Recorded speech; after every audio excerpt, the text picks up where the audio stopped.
Sir Tithe and the Wedding of Woe. Sir Tithe had faced peril and perilous lace, braved the brawbats of Bustwood, and narrowly escaped the pincers of the corset crabs. He had stood before the busty sphinx in the ruins of Bubylon, answering riddles that no lesser man could unravel. And yet, here he stood, more anxious than ever before. Because tonight he was to marry Lady Lacia Cupwell. The wedding had been arranged with great pomp, and all of Cleavendale's nobility was in attendance.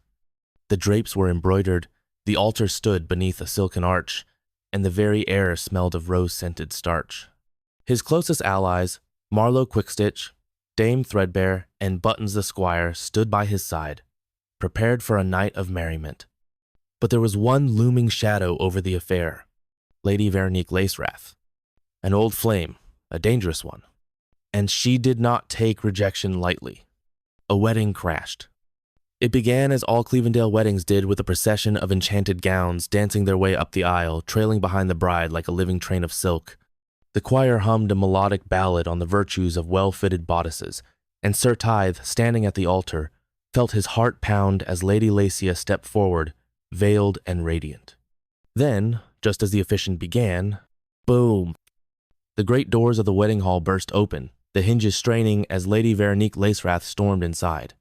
Dressed in jet-black tulle, her gown flowed like storm clouds, embroidered with vengeance, jealousy, and at least 3 enchantments too dark for polite society. She was flanked by a gang of rogue tailors Euro, her infamous needlepoint brigands Euro, each wielding enchanted seam rippers, ready to unmake anyone who dared stand in their way. "Stop this farce!" she bellowed, her voice shaking the very corset boning of the hall. The guests gasped. The musicians fumbled their lutes. Buttons the Squire muttered, "Oh, not again." Sir Tithe turned pale. "Veronique, this is madness." Veronique's eyes blazed. "Madness? Madness is being left at the altar with nothing but a ribbon and a promise. Madness is being thrown aside for some second-rate seamstress." Lady Lacia, composed as ever, narrowed her eyes. "Excuse me?" "Enough talk!" Veronique snapped.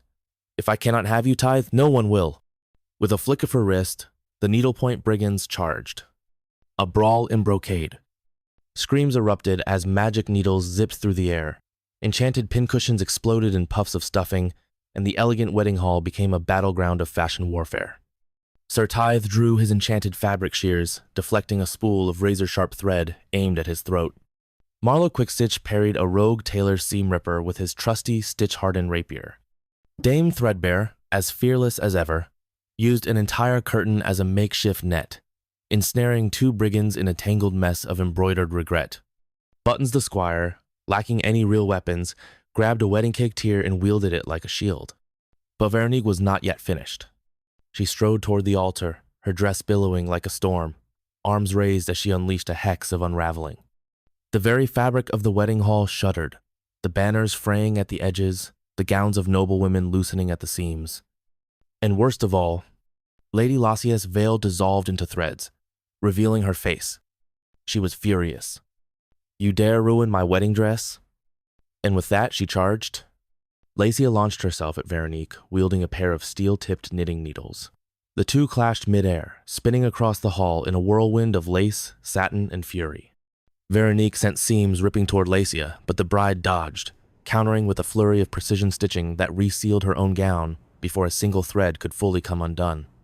"You were never meant to marry him," Veronique screeched, deflecting an embroidered sash thrown her way. "And you were never meant to wear black to a wedding?" Lacia shot back. With a final, decisive snap, Lacia twisted Veronique's train around her own arms, trapping her. Sir Tithe rushed forward, binding Veronique's sleeves with a quick knot of enchanted thread. The battle was over. The needlepoint brigands, realizing their leader had been bested, fled. Veronique, tangled in her own rage and dress, seethed. "I will never forget this, Tithe," she hissed. Sir Tithe sighed, adjusting his cravat. "Veronique, it's time to move on."